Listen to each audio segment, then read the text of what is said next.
Formula One in Germany, but the bigger news is Mercedes officially reveals their latest monster filed under black. Walgreens wants to pump electric, and Lotus gives a lending hand to the Italian cops. Plus, it's Monday, so we have Commenter of the Week. What's up, everybody? I'm Derek D. You are watching Fastlane Daily, right, Miles? Yeah, you bet.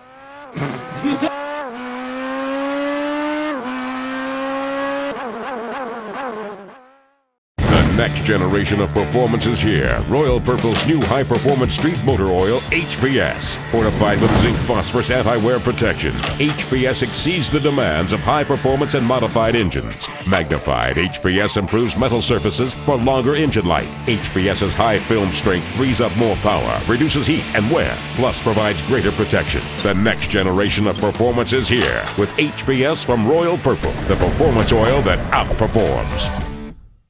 It was a busy weekend in Germany. At the Nürburgring, the German Grand Prix took place with a non-German driver taking the checkered flag.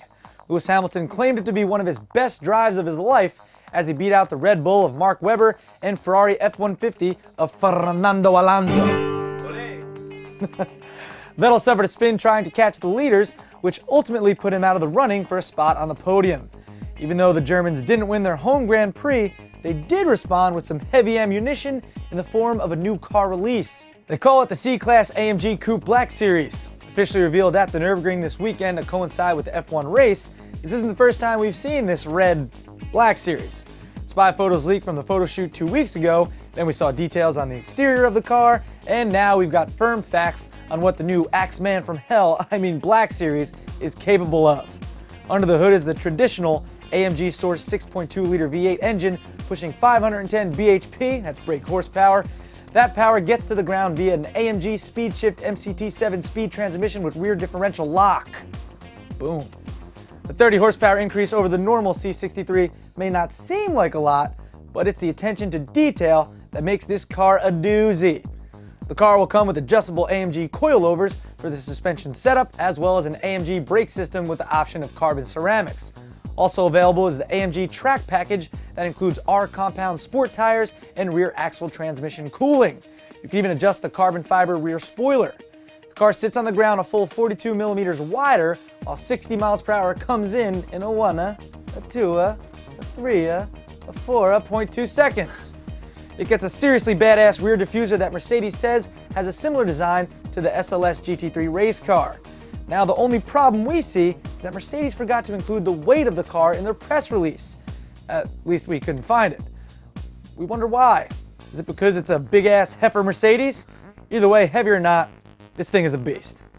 I think we could all agree on that. And moving on to something seriously unsexy, Walgreens. According to EGMCarTech.com, come next year, the American convenience store will install 800 electric vehicle charging stations across the country. The first areas to get them include New York, Dallas, Chicago, and Houston.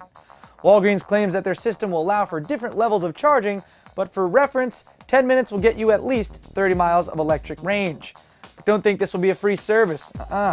Pay options will either be via subscription or pay as you go for Walgreens customers. Although the sad thing about this story is, by setting up this program and installing 800 charging stations, Walgreens will make up 40% of all public EV charging spots in the entire country.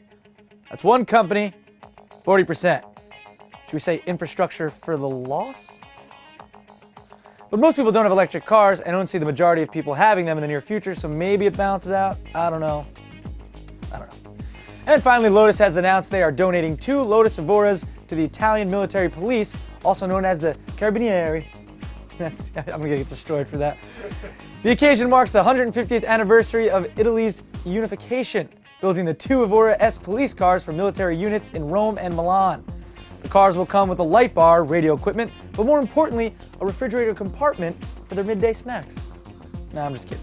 But the refrigerator compartments are legit and will be used for transporting vital organs between hospitals. Now, this isn't the first time we've seen a sports car manufacturer donate cars to the Italian police. Lamborghini donated a Gallardo a few years ago for the same purpose. Lotus CEO Danny Bahar is quoted as saying, "Everyone knows Italy has more than its fair share of high-profile sports car manufacturers, so it's a real honor for a small British brand to be in this position," end quote. Really, Danny? You're Italian, you worked at Ferrari, and brought your entire team over from there to Lotus. We all know why you donated these 2 cars, let's be honest. You just want an awesome police escort whenever you go back home. Or you want to donate cars so you don't get tickets. Little thing we call bribery. Yeah. Anyway, do you guys know what time it is? Time for a contract? Yeah. It's Commenter of the Week time. Comment our show, yeah, Commenter of the Week. Comments. All right, this guy has a couple questions for us, so I felt as if we should answer them. He goes by the name British Balla 95. Oh yeah. Or as I like to call that username, dumb. Anyway, he said this. I was just wondering what your guys' real jobs are. Also, do any of you do anything track or actual car racing related? I know that JF is probably too busy with women, but he has to have time somewhere. Such a pimp. That is a real comment. No, that's not real. That is a real comment from British Balla 95. All right, let's take... a comment or a question, really? Maybe both. All right, let's take this comment and question in sections. First, you asked what our real jobs are. Oh, British Balla, I wasn't aware that what we are doing here is fake. This is a real job. That's a camera. Those are lights. There are people in here that every day do work. If it were fake, I'd be able to snap my fingers and all of a sudden be flying. Wow, look at that. Or be hanging out with Cookie Monster. Right, Charlie? Duh, that's winning. Now, besides FLD, we all do other stuff in the entertainment business, whether it be in front or behind the camera, but it's safe to say this is our main gig. Then you asked, do we do anything track or actual car racing related? That leads me to ask, have you ever watched this f***ing show? And last, you mentioned JF is probably too busy with women. I'm trying to hold in the laughter, but JF literally eats, breathes, and sleeps cars. I've never actually seen him do anything that doesn't involve cars. Seriously, one day I want him to walk in and say that he went to an awesome water park the day before, or punched a bum in the face, or ate tomato salad off a stripper's back. You like tomato salad, right, JF? Yeah. Anything. So yes, JF spends a lot of his time dealing with cars. I hope that answers your weird comment question. Alan? Oh, you look like you wanted to add something. No. All right. Explain it. Well, since I just roasted you, we will be sending you a t-shirt. Look out for a YouTube email. Well, that'll do it for Fastlane Daily today. I'm Derek D. Hope you all had a good weekend, and I hope your Monday is full of tomato salad and strippers. It always is. Delicious. Fastlane Daily, right, Miles? Yeah, you bet. Yeah, you bet. 6. It was a busy weekend in Germany. Oh. What was that?